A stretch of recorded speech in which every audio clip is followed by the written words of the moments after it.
Lawrence from ICP Philippines.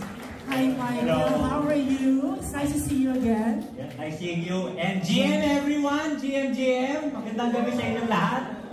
We're excited, Michael. Take it away. Okay. So good evening everyone. My name is Michael Lance. I'm actually the PR podcast lead at DEFCON Philippines and also a freelance correspondent at Bitfinas. Nandito ang ating editor. Thank you.